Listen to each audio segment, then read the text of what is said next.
Welcome back students. In the next lecture of Pharmaceutics 2, we are discussing the chapter suspension, in which we are discussing the topic formulation of suspension. In formulation of suspension, we have discussed already two agents, that are flocculating agent and thickening agent. Now we are going to discuss the third classification of agent, which are wetting agent.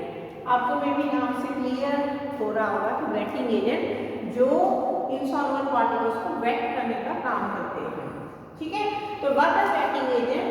Which reduce interfacial tension between solid particles and liquid medium, thus producing A suspension of required quality.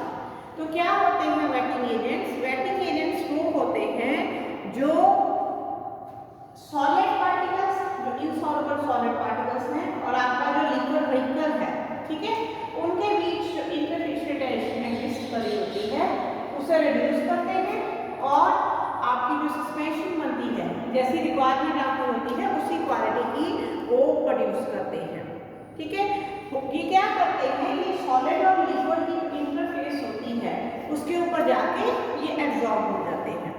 तो उससे क्या होता है कि ये जो होती है सॉलिड पार्टिकल्स की जो सराउंडिंग लिक्विड होता है उसके लिए जो एफिनिटी होती है उसको ये इंक्रीज करते हैं, ठीक है। तो उससे क्या होता है कि जो इंटर मॉलिक्यूलर फोर्सेस होती हैं, इंटर मॉलिक्यूलर अट्रैक्टिव फोर्सेस होती हैं, वो डिक्रीज हो जाती हैं, क्लियर। तो इंटर पार्टिकुलर फोर्सेस। अब ये जो एजेंट्स होते हैं वेटिंग एजेंट आपके, तो इस तरीके से ये सस्पेंशन को उसकी जो क्वालिटी है, जो रिक्वायर्ड क्वालिटी है, उसको अचीव करने में आपकी हेल्प करते हैं। इंटरफेस के ऊपर एब्जॉर्ब हो गए, ठीक है, जो पार्टिकल की सराउंडिंग के लिए, सराउंडिंग लिक्विड की एफिनिटी है उसको इंक्रीज करते हैं। अब इसकी एग्जांपल्स कौन सी हैं? जैसे अल्कोहल इन टर्नामेंट स्टेज, आपने टर्नामेंट स्टेज के अंदर जो अल्कोहल डाला है इस पर्पस के लिए डाला है। ग्लिसरीन इन सोडियम आर्सेनेट और बेंटामाइड डिस्पर्शन, ठीक है, और polysolvent in oral and parental suspension. पॉलीसॉल्वेंट्स को हम ओरल सस्पेंशन में भी डालते हैं, पेरेंटल में भी डालते हैं।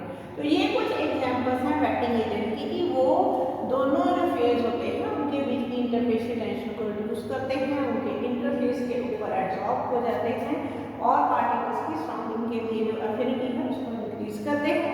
और इस तरीके से क्या होता है कि जो इंटर पार्टिकुलर फोर्सेस होती हैं वो डिक्रीज हो जाती है, पार्टिकल इजीली जो है बेटर होके प्रॉपर्ली डिस्पर्स हो जाते हैं। ये हो गए आपके वेटिंग एजेंट। इसके बाद नेक्स्ट क्लासिफिकेशन आती है वो है प्रिजर्वेटिव। प्रिजर्वेटिव आप जानते ही हैं, which are used to maintain the shelf life of the product, to preserve the product during its shelf life, to prevent the growth of microorganism, ठीक है। तो आपने प्रिजर्वेटिव कौन सा यूज करना है जिसकी वाइड रेंज हो, मतलब वो जो बहुत सारे माइक्रो ऑर्गेनिज्म के अगेंस्ट इफेक्टिव हो, बैक्टीरिया के अगेंस्ट इफेक्टिव हो, फंगस के अगेंस्ट इफेक्टिव हो, ऐसे प्रिजर्वेटिव आपने यूज करने हैं। इसके एग्जांपल्स हैं जैसे बेंजोइक एसिड है, सोडियम बेंजोएट है, मिथाइल पैराबेन है और पाइल पैराबेन है। इनको आपने एज प्रिजर्वेटिव जो है सस्पेंशन के अंदर यूज करना है। उसके बाद आते हैं आपके डिस्पर्सिंग एजेंट। डिस्पर्सिंग एजेंट जो है आपके, अब देखिए जब हम सस्पेंशन बनाते हैं तो हमारी बेसिक रिक्वायरमेंट क्या होती है? हमारी रिक्वायरमेंट होती है कि हमारी डिस्पर्शन बने, बहुत अच्छी बने, उसके अंदर आपने जो ड्रग पार्टिकल्स डाले हैं वो प्रॉपर्ली डिस्पर्स रहे, इसके अंदर जो आपका कंटिन्यूस फेज है, ठीक है, उसके अंदर वो प्रॉपर्ली डिस्पर्स रहे। कई बार क्या होता है कि जो पार्टिकल्स आपने डाले होते हैं सॉलिड पार्टिकल्स, उनके अंदर सफिशिएंट जो है सरफेस एनर्जी नहीं होती है। उससे क्या होता है कि वो पार्टिकल जो है लंबे टाइम तक डिस्पर्स नहीं रहते, वो क्या होता है कंबाइन होकर वो लार्ज पार्टिकल के फॉर्म में एग्जिस्ट करना शुरू कर देते हैं। तो ऐसे केसेस में क्या होता है कि लार्ज पार्टिकल नीचे से एकदम से सेटल होते हैं। जब आपने डोज देनी होती है आप डोज प्रॉपर नहीं दे पाते, कई बार केक फॉर्मेशन भी होती है। तो इसलिए उनको प्रॉपर्ली डिस्पर्स करने के लिए आप जो एजेंट्स डालते हैं उनको हम बोलते हैं dispersing agents.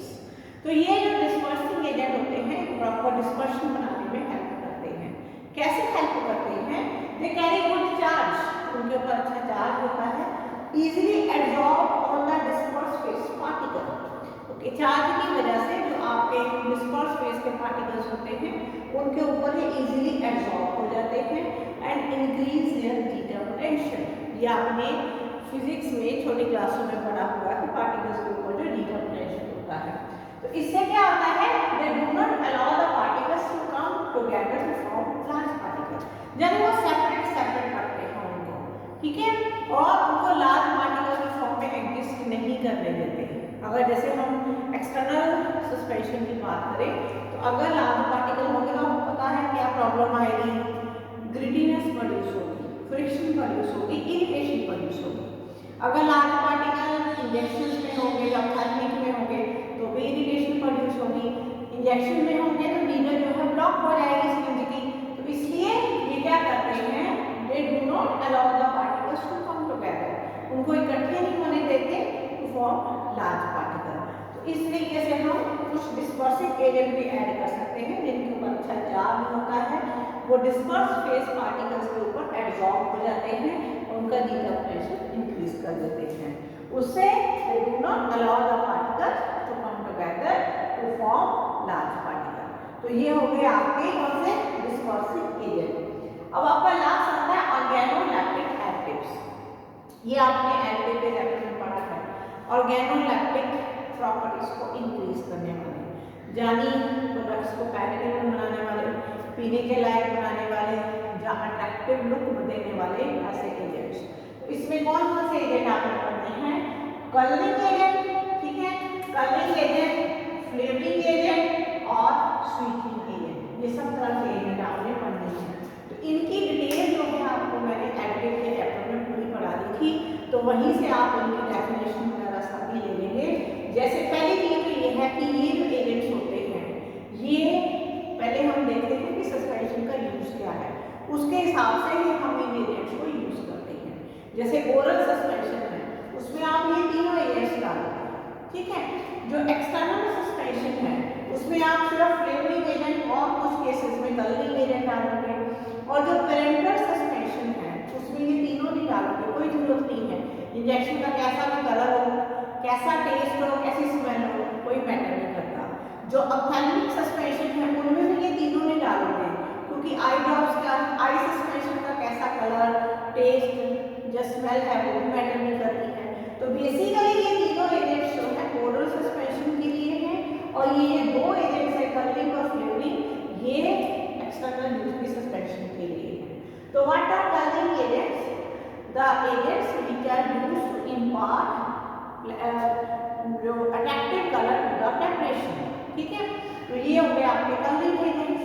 Then flavouring agent, the agents which are used to impart pleasant flavour to the preparation and mask the unpleasant flavour of the preparation. और थर्ड है आपके sweetening agent, the agents which are used to provide sweet taste to the preparation and mask the bitter taste of the preparation. तो इनके बारे में थोड़ी थोड़ी detail आपने एडिटिव के चैप्टर में से खुद इसमें इंट्रोड्यूस कर लेनी है। तो इसके साथ आपका एक मेजर क्वेश्चन जो होता है सस्पेंशन में, that is formulation of suspension, खत्म होता है, ठीक है। तो इसमें आपने 6 तरह के एजेंट पढ़े हैं। फर्स्ट जो है फॉर्मुलेटिंग एजेंट, देन आपने पढ़ा है thickening agent, then wetting agent, preservative, dispersing agent and organoleptic agent. इसमें भी 3 किए हैं, कलरिंग एजेंट, फ्लेवरिंग एजेंट और स्वीटनिंग एजेंट। ये जो क्वेश्चन है पेपर में आपको 16 मार्क्स में आता है, वहाँ पे आपको इसको डिटेल में लिखना पड़ता है विद एग्जांपल्स। एक बहुत इंपॉर्टेंट क्वेश्चन इस चैप्टर में, ठीक है। अब हम नेक्स्ट टॉपिक स्टार्ट कर रहे हैं, method of dispensing suspension, suspension को बनाने की मेथड। अब ये जो टॉपिक है एप्लीकेशन है किस चीज की, जो आपने मोनोफेजिक में मिक्सचर का टॉपिक पढ़ा था। मिक्सचर में मैंने आपको अलग अलग तरह के मिक्सचर्स में अलग अलग तरह के मेथड्स जो थे सारे डिटेल में कराए थे, ये उसी की रेपिटेशन है, ठीक है। तो हम स्टार्ट करेंगे first, suspension containing diffusible solids. ऐसे सस्पेंशन ये 4 तरह के हैं, तो हम पहला स्टार्ट करेंगे सस्पेंशन कंटेनिंग डिफ्यूजिबल सॉलिड, वो सस्पेंशन जिनके अंदर हमने डिफ्यूजिबल सॉलिड्स डाले होते हैं, ऐसे सस्पेंशन। तो पहली बात, डिफ्यूजिबल सॉल्ट होते क्या है, ठीक है। ये क्या होते हैं, basically insoluble powder substance. Insoluble होते हैं यानी व्हीकल में डिसॉल्व नहीं होते हैं, powder substance, light in weight, ठीक है, इनका वेट कम होता है, readily mix with water, mostly हम वाटर को ही व्हीकल यूज करते हैं, तो वाटर के साथ ये रेडली मिक्स हो जाते हैं, डिसॉल्व नहीं होते पर मिक्स हो जाते हैं, remain suspended throughout the liquid for sufficient long time after shaking, ठीक है। आपने सस्पेंशन बना के रख दी, जब भी यूज करनी है आपको पता ही है शेक करना है, तो जब आप शेक करते हैं तो एक सफिशिएंट टाइम पीरियड के लिए ये सस्पेंडेड रहते हैं लिक्विड के अंदर, ताकि आप पेशेंट को एक्यूरेट डोज जो है डिस्पेंस कर सको। तो ये हैं आपके डिफ्यूजिबल सॉलिड्स, ठीक है, light in weight, insoluble in vehicle, ठीक है, और remain suspended throughout the liquid after shaking, ठीक है। तो लंबे टाइम के लिए फॉर सफिशिएंट लॉन्ग टाइम ये सस्पेंडेड रहते हैं लिक्विड के अंदर आफ्टर शेकिंग। इसकी एग्जांपल्स कौन सी है, calcium carbonate, light magnesium carbonate, magnesium trisilicate, rhubarb, light chlorine etcetera. अब जो मैं प्रैक्टिकल में जो वीडियोस आपको डाल रही हूँ वो मिक्सचर्स में आ रहे हैं, और उसमें एल्डिहाइड मिक्सचर, एंटासिड मिक्सचर, उन सब में यही कंपाउंड जो है वो यूज हो रहे हैं। अब इनको बनाने का मेथड, मतलब आपके पास एक फॉर्मूला है, तो सबसे पहले तो आप फॉर्मूले को अच्छे से आपने पढ़ना है, उसको ऑब्जर्व करना है कि उसमें कौन कौन से सॉलिड्स को लिए गए हैं, मतलब RX को डिटेल में पढ़िए, समझिए जो सॉलिड है उसके अंदर उसकी नेचर क्या है, ठीक है। तो अब आपको उसमें दिखा कि उसमें जो फॉर्मूला है उसमें कोई डिफ्यूजिबल सॉलिड है, कोई सॉल्युबल सॉलिड है, तो आपने प्रोसीजर क्या फॉलो करना है, सबसे पहले आपने अपने ब्रश सारे को वॉश करके ड्राई करके रखना है, पेस्टल मॉडल लेना है, उसमें आपने डिफ्यूजिबल सॉलिड डाल के जो भी फॉर्मूले में है, ठीक है, मानो इनमें से कोई एक कैल्शियम कार्बोनेट है उसको डाल के अच्छे से टिट्रेट कर लेना है, फिर जो भी और है जैसे कोई सॉल्युबल सॉलिड है, सोडियम बाइकार्बोनेट नाम डाला गया है, उसको भी साथ में डाल के टिट्रेट कर लेना है, ठीक है, अच्छे से टिट्रेट कर लिया। अब आपने क्या करना है, नेक्स्ट स्टेप होता है बीकर में आपने 3/4 व्हीकल लेना है, उस व्हीकल को इन पाउडर्स में डालते जाना है, टिट्रेट करते जाना है, ऐसे करते करते स्मूथ क्रीम बन जाएगी आपकी, और इस स्मूथ क्रीम को आपने बाकी बचे हुए व्हीकल के साथ डाइल्यूट कर लेना है, ठीक है। उसके बाद आपने जो आपका बना हुआ मटेरियल है इसको आपने एग्जामिन करना है, अगर तो एक दो इसके अंदर फॉरेन पार्टिकल्स है तो आप ग्लास शॉट से निकाल सकते हो, अगर आपको ज़्यादा फॉरेन पार्टिकल दिखाई दे रहे हैं उसको आपने मसलिन क्लोथ में से पास कर लेना है। उसके बाद क्या करना है, आपने मेजरिंग सिलेंडर में इसको ट्रांसफर करना है, जो भी मटेरियल लगा हुआ है साइडों में पेस्टल मॉडल के उसको व्हीकल के साथ अरेंज करके इसके अंदर ट्रांसफर करना है, कोई लिक्विड इंग्रेडिएंट है वहाँ पे डाल देना है, और फिर आपने फाइनल वॉल्यूम जो है व्हीकल के साथ मेकअप कर लेना है, फिर आपने इसको बॉटल में ट्रांसफर करना है, और जो सेकेंडरी लेवल है साथ में लिखना है shake the bottle well before use, ठीक है। तो ये प्रोसीजर है आपका कि पेस्टल मॉडल लेके वॉश करके ड्राई करके उसमें डिफ्यूजिबल सॉलिड टिट्रेट करके साथ में बाकी जो सॉलिड है जैसे सॉल्युबल सॉलिड है कोई वो डाल देना है, फिर बीकर में 3/4 वॉल्यूम उसका लेके व्हीकल का उससे आपने डालना स्टार्ट करना है, टिट्रेट करना है पेस्टल मॉडल में, और जब क्रीम बन जाएगी उस क्रीम को आपने उसी व्हीकल से आगे डाइल्यूट करते रहना है। उसके बाद आपने एग्जामिन करना है प्रॉपर्ली, फॉरेन पार्टिकल है अगर एक दो है तो ग्लास शॉट से रिमूव कर दीजिए, ज़्यादा है तो मसलिन क्लॉथ से आप उसको पास करिए, फिर इसको आप मेजरिंग सिलेंडर में ट्रांसफर करिए, जो मटेरियल लगा हुआ है पेस्टल मॉडल में उसको रिंस करिए, और रिंसिंग को भी आप इसको मेजरिंग सिलेंडर में ट्रांसफर करिए।